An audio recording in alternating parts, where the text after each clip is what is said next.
नमस्ते फ्रेंड्स, आज हम प्रेगनेंसी के 5-6 महीने के बारे में बात करेंगे और 5th मंथ में प्रेगनेंसी में होने वाले 2 इम्पॉर्टेंट इवेंट्स होते हैं। पहला होता है एनॉमली स्कैन, दूसरा होता है क्विकनिंग, जिसको हम बोलते हैं जब माँ पहली बार बेबी की किक फील करती हैं उसको हम क्विकनिंग बोला जाता है। तो आइए शुरू करते हैं।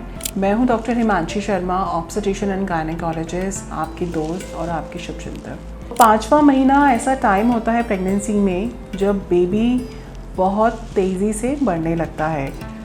5वें महीने की शुरुआत में बेबी लगभग 13 से 15 सेंटीमीटर होता है और bye the end of the 5th month ये लगभग 17 सेंटीमीटर, लगभग एक केले के समान के साइज़ का होता है। और सबसे इम्पॉर्टेंट डेवलपमेंट इस टाइम पे ये होती है कि बच्चा सुन सकता है। तो इस दौरान अगर आप अपने बच्चे से बातें करेंगी तो बच्चा आपकी आवाज़ को पहचानता है। तो आप अपने बच्चे को रामायण का पाठ भी सुना सकती हैं, आप अपने बच्चे को सुंदरकांड का पाठ भी सुना सकती हैं। और इसी टाइम पे आपकी जो बेली होती है वो भी बाहर आने लगती है और प्रेगनेंसी लोगों को नज़र आने लगती है। तीसरी इम्पॉर्टेंट इवेंट जो इस टाइम पे होती है कि पैरों में हल्की हल्की सूजन भी आने लगती है। ये प्रेगनेंसी में कम्प्लीटली नॉर्मल है, क्योंकि जब हमारा यूट्रस बढ़ता है तो वो हमारी जो ब्लड वेसल्स होती हैं उस पर प्रेशर डालता है, जिसकी वजह से बैक फ्लो होता है और उसकी वजह से हमारे पैरों में सूजन आने लगती है। तो इसमें आपको डॉक्टर एडवाइस करते हैं कि बेड रेस्ट करना है और पैरों के नीचे तकिया लगा के सोना है। तो अगर तकिया लगा के सोने से ये स्वेलिंग चली जाती है तो it means it is completely normal, जिसको हम physiological swelling of the feet in the pregnancy भी कहते हैं। तो आइए अब बात करते हैं 5th मंथ में होने वाले most important event anomaly scan की। एनॉमली स्कैन को लेवल 2 अल्ट्रासाउंड भी कहा जाता है। ये बहुत ही इम्पॉर्टेंट स्कैन होता है। ये प्रेगनेंसी में 18 वीक्स से 22 वीक्स के बीच में किया जाता है। यूजुअली 5th मंथ तक आपका बेबी कम्प्लीटली डेवलप हो चुका होता है और हर ऑर्गन्स, इंटरनल ऑर्गन्स हो चाहे एक्सटर्नल हाथ या पैर हो, ये कम्प्लीटली बन जाते हैं। तो इस टाइम आपके जो डॉक्टर, जो रेडियोलॉजिस्ट होते हैं, बेबी को हेड टू टो स्क्रीन करते हैं कि बेबी में कोई बनावटी खराबी तो नहीं है। तो ये जो स्कैन होता है थोड़ा लेंदी होता है, तो इसलिए आपको ये एडवाइस भी किया जाता है कि अपने साथ कुछ मीठा ज़रूर रखें, क्योंकि बेबी को कम्प्लीटली देखने के लिए बेबी के डिफरेंट पोजीशन में होना बहुत ज़रूरी है। तो कभी कभी अगर बच्चा मूव नहीं करता तो आपको डॉक्टर कुछ मीठा खाने के लिए बोलते हैं, ताकि अगर बच्चा मूव करे तो उसके बाकी पार्ट्स और बाकी ऑर्गन्स भी हम देख पाएँ। तो बेबी का ब्रेन, बेबी की आइज़, बेबी की नोज़, बेबी का स्टमक, बेबी के इंटेस्टाइन, बेबी के दोनों हैंड्स, बेबी के फिंगर्स, बेबी के पैरों के फिंगर्स की काउंटिंग भी की जाती है। बेबी का हार्ट नॉर्मली फॉर्म हुआ है कि नहीं हुआ है, ये भी इसी अल्ट्रासाउंड में देखा जाता है। और इसमें बेबी की स्ट्रक्चरल एनाटॉमी भी देखी जाती है। इसके साथ साथ कुछ और पैरामीटर्स भी देखते हैं, जैसे कि एमनियोटिक फ्लूइड का लेवल नॉर्मल है कि नहीं है। तो यूजुअली ये 10 to 18 सेंटीमीटर होता है। बेबी का वेट भी नापा जाता है, जो 5th मंथ में लगभग 250 to 350 ग्राम्स के बीच में होता है। इसके अलावा प्लेसेंटा की पोजीशन भी देखी जाती है कि प्लेसेंटा नीचे है या ऊपर है। नॉर्मली प्लेसेंटा अपर सेगमेंट में डेवलप होता है। तो आइए बात करते हैं कुछ पैरामीटर्स जो हमारे अल्ट्रासाउंड में लिखे होते हैं, वो उसका मतलब क्या होता है। यूजुअली अगर आप लेवल 2 का स्कैन देखेंगे, उसमें एक पैरामीटर लिखा होता है BPD, जिसका मतलब होता है बाई पैराइटल डायमीटर, यानी कि बच्चे के सिर की ये वाली डायमीटर। दूसरा पैरामीटर जो लिखा होता है हेड सर्कमफ्रेंस, जिसको शॉर्ट फॉर्म में HC लिखते हैं, जो बेबी की ये वाली लेंथ को नाप के लिखी जाती है। तीसरा एक पैरामीटर होता है जिसको हम बोलते हैं AC, यानी कि एब्डोमेन सर्कमफ्रेंस। तो इसमें बेबी की एब्डोमेन की सर्कमफ्रेंस को नाप के लिखा जाता है। और एक चौथा पैरामीटर होता है जिसको हम बोलते हैं FL, यानी कि फीमर लेंथ। ये बेबी के जो पैर, जो लेग्स की बोन होती है, उसकी लेंथ को नाप के मेजर करके लिखा जाता है। सो इन 3-4 पैरामीटर्स के हिसाब से ये बताया जाता है कि बेबी की ग्रोथ नॉर्मल हो रही है या नहीं हो रही है, और बेबी का पीरियड ऑफ जेस्टेशन क्या है और वो नॉर्मल रेंज में है या नहीं। और इसके पैरामीटर्स के साथ बेबी की वेट की कैलकुलेशन भी की जाती है। कभी कभी लोग पूछते हैं कि डॉक्टर साहब हमको रिपीट स्कैन के लिए बुलाया गया है, क्या कोई प्रॉब्लम है? कभी कभार क्या होता है, बच्चे की स्कैनिंग के दौरान बच्चे की वो फीटल पोजीशन नहीं मिल रही होती है, तो उस समय के लिए आपको बोला जाता है कि आप वॉक करके आओ या कुछ मीठा खा लो, और फिर वो रिपीट स्कैन करते हैं ताकि बेबी उस पोजीशन में आ जाए कि जो वो ऑर्गन नहीं दिख रहा है वो रेडियोलॉजिस्ट अच्छे से देख पाए, और तभी वो कमेंट करेंगे।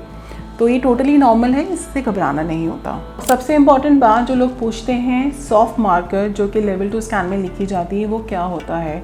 सॉफ्ट मार्कर यूजुअली इंडिकेट करता है कि बेबी में कुछ क्रोमोसोमल एनॉमली होती है जो हम रूल आउट करना चाहते हैं 5-6 महीने में, जैसे कि डाउन सिंड्रोम, एडवर्ड सिंड्रोम और पटाउ सिंड्रोम, ये बेबी में है या नहीं। तो जो बेबी की नोज़ होती है ये इस टाइम तक दिखनी ज़रूर चाहिए। अगर बेबी की नोज़ अल्ट्रासाउंड में नहीं दिख रही है तो इसको बोला जाता है कि soft marker of down syndrome है। और दूसरा सॉफ्ट मार्कर जो हम बात करते हैं कि बेबी के जब हम हार्ट स्कैन करते हैं तो उसमें एक कार्डिक फोकाई की बात करी जाती है। तो अगर कार्डिक फोकाई दिख रहा है तो इसको भी एक soft marker for the down syndrome और या फिर क्रोमोसोमल एनॉमली बोला जाए, इसको लिया जाता है। लेकिन इससे डरने की बिल्कुल ज़रूरत नहीं है। सॉफ्ट मार्कर का होना अल्ट्रासाउंड में ये इंडिकेट नहीं करता है कि आपके बच्चे में कोई प्रॉब्लम है। ये इंडिकेट करता है, हो सकता है कि आपके बच्चे में ये प्रॉब्लम हो, तो उसके लिए आपको अपने गायनेकोलॉजिस्ट से डिस्कस करना है। वो आपको एक कन्फर्मेटरी टेस्ट बताएंगे और आपको शायद फीटल मेडिसिन एक्सपर्ट के पास भी रेफ़र किया जाए। तो जो कन्फर्मेटरी टेस्ट होते हैं जिसको हम एमनियोसेंटेसिस बोलते हैं, उसकी रिपोर्ट के बाद ही ये सिद्ध होता है कि बच्चे में ये प्रॉब्लम है या नहीं है। अब बात करते हैं कि लोग सवाल करते हैं कि मैम हमारा प्लेसेंटा नीचे है, क्या ये डेंजरस है? तो जो 20 वीक का स्कैन होता है इसमें बेबी की एनाटॉमी तो देखी ही जाती है, साथ साथ प्लेसेंटा की पोजीशन भी देखी जाती है।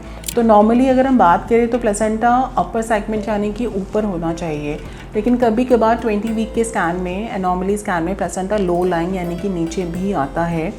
तो इससे डरना नहीं है।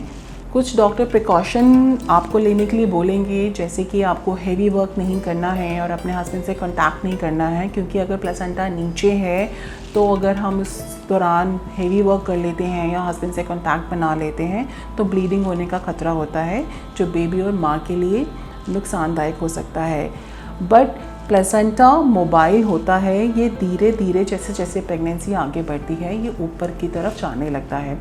तो 20 वीक्स के बाद जो हमारा नेक्स्ट अल्ट्रासाउंड होता है, जो यूजुअली 28 वीक्स के अराउंड हम कराते हैं, उसमें हम दोबारा प्लेसेंटा की पोजीशन देखते हैं और 90% केसेस में ये प्लेसेंटा ऊपर चला जाता है। तो अगर आपका प्लेसेंटा 20 वीक्स में लो लाइंग है तो उसे डरना नहीं है। You just have to be cautious and take certain precaution. Mostly in 90 to 95% cases ये ऊपर चला जाता है बाय द 28 वीक स्कैन। अब बात करते हैं बेबी की पहली मूवमेंट के बारे में, जिसको हम बोलते हैं क्विकनिंग।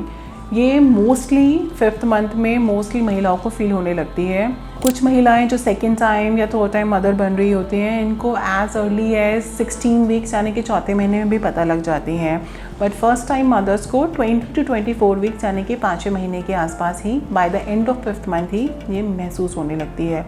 तो जो पहली किक होती है, पहली जो मूवमेंट होती है, यूजुअली बटरफ्लाई मूवमेंट और फ्लिकर की तरह फील होती है। और जो फर्स्ट टाइम मदर्स होती हैं कभी कभार इसको इग्नोर भी कर देती हैं। उनको लगता है क्यों, बिकॉज़ ये गैसी फीलिंग की तरह कन्फ्यूजन क्रिएट करता है। कुछ कंडीशंस होती हैं जिसमें ये बेबी की मूवमेंट्स हमको लेट फील होती हैं, जैसे अगर प्लेसेंटा हमारा इंटीरियर होता है तो भी बेबी की मूवमेंट्स हमारी एब्डोमिनल वॉल तक ट्रांसमिट नहीं हो पाती।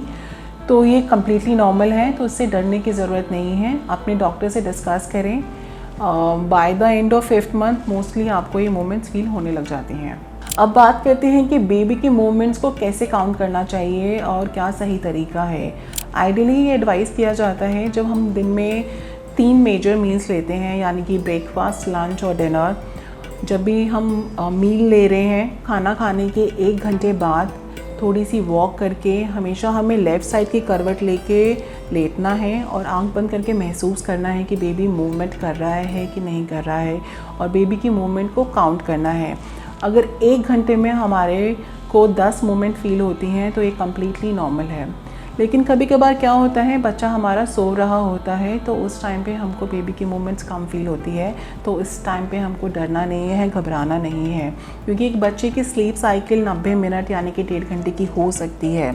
तो कभी अगर मोमेंट्स कम फील हो रही है, अगर आपको 1 घंटे में 10 मोमेंट फील नहीं हो रहे हैं तो आपको ठंडा पानी पीना है, एक राउंड लगाना है और एक हाई कैलोरी डाइट, यूजुअली हम कहते हैं चॉकलेट शेक पी के फिर दोबारा से लेफ़्ट साइड की करवट लेके महसूस करना है। लेकिन उसके बावजूद भी अगर कभी आपको मोमेंट फील नहीं हो रहा है तो आपको अपने डॉक्टर को कांटेक्ट करना है। अब बात करते हैं बीपी की जांच की। 5वें महीने से बीपी की जांच करना क्यों ज़रूरी है?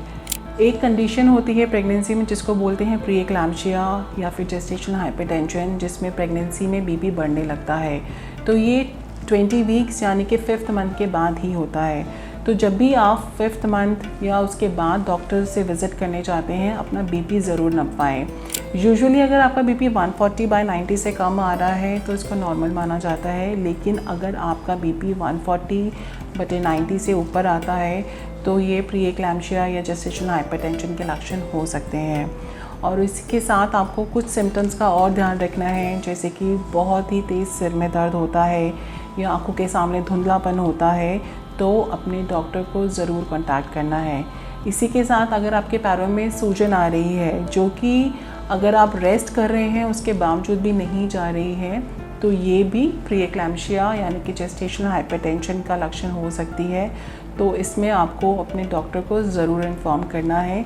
आपके डॉक्टर कुछ टेस्ट कराएंगे। अगर आपको जेस्टेशनल हाइपरटेंशन है तो ये ज़रूरी है कि आपकी मेडिकेशन टाइम से चालू हो जाए, क्योंकि अगर बीपी को टाइम रहते कंट्रोल नहीं किया जाता है तो ये माँ के लिए भी प्रॉब्लमेटिक हो सकता है और बच्चे की ग्रोथ को भी हैम्पर कर सकता है। लेकिन अगर आप रूटीनली अपना बीपी चेक कराएंगी और बीपी टाइम से कंट्रोल करेंगी तो ये प्रॉब्लम बढ़ने से रोका जा सकता है। अब बात करते हैं कि अगर हीमोग्लोबिन कम है तो क्या करना चाहिए।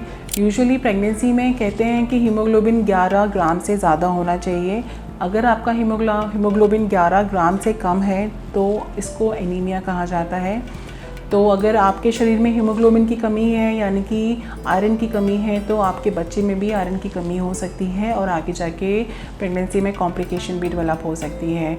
तो सीबीसी का टेस्ट करा के हीमोग्लोबिन की जांच ज़रूर करानी है। और अगर हीमोग्लोबिन कम है तो डॉक्टर आपको आपके हीमोग्लोबिन के हिसाब से मेडिसिन प्रिस्क्राइब करते हैं और वो ज़रूर लेनी चाहिए। अगर आपका हीमोग्लोबिन 7 से कम है, जिसको हम सिवियर एनीमिया कहते हैं, तो उन कंडीशन में कभी कभी ब्लड ट्रांसफ्यूजन की ज़रूरत भी पड़ती है। और अगर आपको मॉडरेट एनीमिया है यानी कि अगर आपका हीमोग्लोबिन 10 और 7 ग्राम के बीच में है, तो कभी कभी डॉक्टर साहब इसमें आपको IV आयरन और जिसको हम FCN कहते हैं वो भी चढ़ाते हैं, ताकि आपका हीमोग्लोबिन नॉर्मल हो जाए। क्योंकि अगर हीमोग्लोबिन नॉर्मल नहीं होता है तो प्रेगनेंसी में आगे जाके कॉम्प्लिकेशन होने का रिस्क होता है।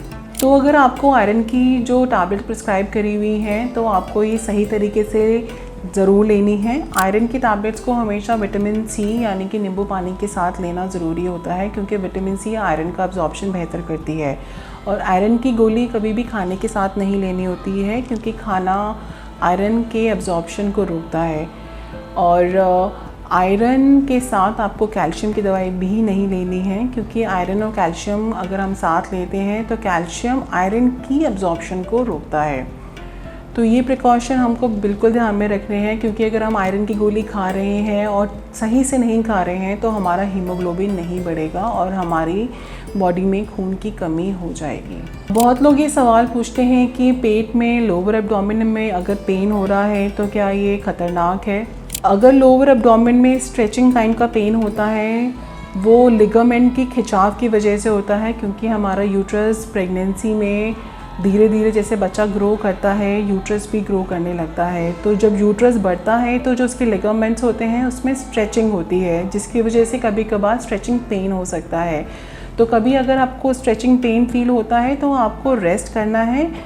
इस तरीके का पेन यूजुअली रेस्ट के बाद चला जाता है। लेकिन अगर ये पेन नहीं जा रहा है और पेन कंटिन्यूअसली हो रहा है, रुक रुक के आ रहा है और साथ में ब्लीडिंग भी हो रही है, लीकिंग भी हो रही है, तो ये अर्ली लेबर पेन्स का सिम्टम हो सकता है। तो ऐसी सिचुएशन में आपको अपने डॉक्टर को ज़रूर कांटेक्ट करना है और हॉस्पिटल ज़रूर जाना है। अब एक बहुत ही कॉमन क्वेश्चन लोग पूछते हैं कि 5वें महीने में कैल्शियम और विटामिन डी लेना ज़रूरी है या नहीं। जी हाँ, आपके बच्चे की हड्डियाँ बन रही होती हैं और बच्चों की हड्डियों में कैल्शियम की मात्रा माँ के शरीर के कैल्शियम से ही पूरी होती है। तो जो डॉक्टर आपको कैल्शियम और विटामिन डी की दवाई प्रिस्क्राइब करते हैं उसको टाइम से लेना बहुत ज़रूरी है, क्योंकि अगर हम ये कैल्शियम नहीं खाएंगे तो हमारे शरीर में भी कैल्शियम की कमी होगी और हमारे बच्चों की हड्डियों में भी कमज़ोरी आएगी। और विटामिन डी साथ में लेना इसलिए ज़रूरी है क्योंकि विटामिन डी कैल्शियम की अब्जॉर्प्शन को बेहतर करता है। अब हम बात करेंगे body image change in pregnancy के बारे में। बहुत लोग ये भी बोलते हैं कि प्रेगनेंसी में जैसे 5वें महीने में हमारा पेट बाहर आने लगता है। कई लोग कमेंट्स करते हैं कि आपका पेट ज़्यादा दिख रहा है, कोई ऐसी कमेंट्स करता है पेट कम दिख रहा है, तो इमोशनली कई लोग बहुत अफेक्ट हो जाते हैं। तो अगर आपको ऐसा फील हो रहा है तो आपको ये बात अपने डॉक्टर से डिस्कस करनी है। कभी आपका इमोशनल ब्रेकडाउन हो रहा है तो ये चीज़ भी आपने स्पाउस से, अपने परिवार वालों से डिस्कस करनी है और इसमें आपके डॉक्टर आपको मेडिकली भी हेल्प कर सकते हैं। तो अंत में हम बात करेंगे कि 5वें महीने, प्रेगनेंसी के 5वें महीने में हमारे डूज़ एंड डोंट्स क्या होते हैं। तो पहली बात करते हैं डूज़ की। सबसे पहला कि हमें एनॉमली स्कैन जिसको हम लेवल 2 स्कैन बोलते हैं वो बिल्कुल नहीं मिस करना है, जो कि 18 to 22 वीक्स के बीच में ज़रूर कराना है। दूसरा, आयरन कैल्शियम की दवाइयाँ जो आपकी चल रही हैं उसको बिल्कुल लेना बंद नहीं करना है। तीसरा, बेबी की मूवमेंट्स का ध्यान रखना है। कभी भी लगे बेबी की मूवमेंट्स कम है तो आपको अपने डॉक्टर को ज़रूर बताना है। और क्या नहीं करना है, ज़्यादा स्ट्रेस नहीं लेना है और कोई भी नई दवाई डॉक्टर से बिना पूछे नहीं खानी है। आपको ये वीडियो कैसा लगा कमेंट में ज़रूर बताएं। वीडियो को लाइक करें, शेयर करें और चैनल को सब्सक्राइब करें। मिलते हैं अगले वीडियो के साथ। नमस्कार।